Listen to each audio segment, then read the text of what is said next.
I want Secretary Blinken to be very clear as he meets with his counterparts that, our foreign policy towards China should be very, very clear in terms of how we are not taking their surveillance of operations targeting in the United States or their increased aggression towards the Taiwan or other Indo-Pacific partners and human rights abuses. Those are not acceptable. He needs to make it very, very clear to his counterparts.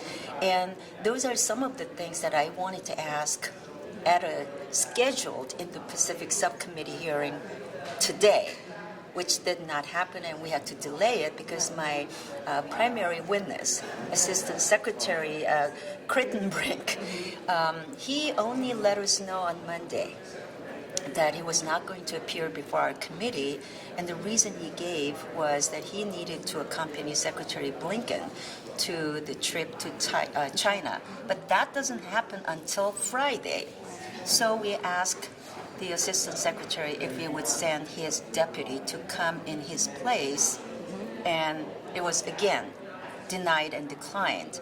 And so I want to send a strong message to Secretary Blinken as well as the Biden administration that they need to engage Congress because we have an oversight jurisdiction over their policy, especially when it comes to China. We're talking about Chinese Communist Party, who continues to increase on their aggression. And we saw that with the surveillance, and now we see how PRC exercises its influence not only just one or two countries, but in other areas. So we are very concerned about that. So I want to make sure that China's treatment of its people, especially with respect to human rights violation, especially in the Xinjiang province and other areas, that we're not going to be tolerating it.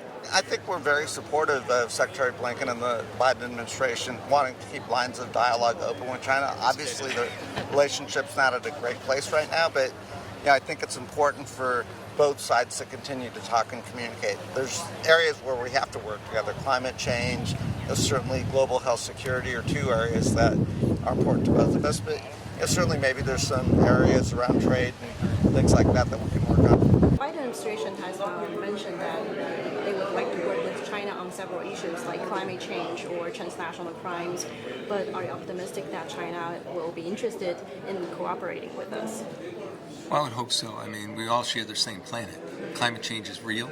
If you're in Beijing, you know that, just walking around.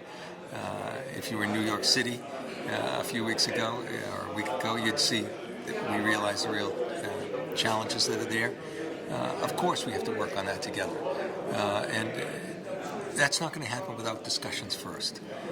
In terms of some of the military issues, if we can learn to de-escalate some of those confrontations, some of the actions, the provocative actions that have occurred most recently could spin into something that we don't want it to spin into. So certainly trying to de-escalate there would be a smart move too. I think Secretary Blinken understands the competition, he understands the challenges, but he also understands the importance of a dialogue.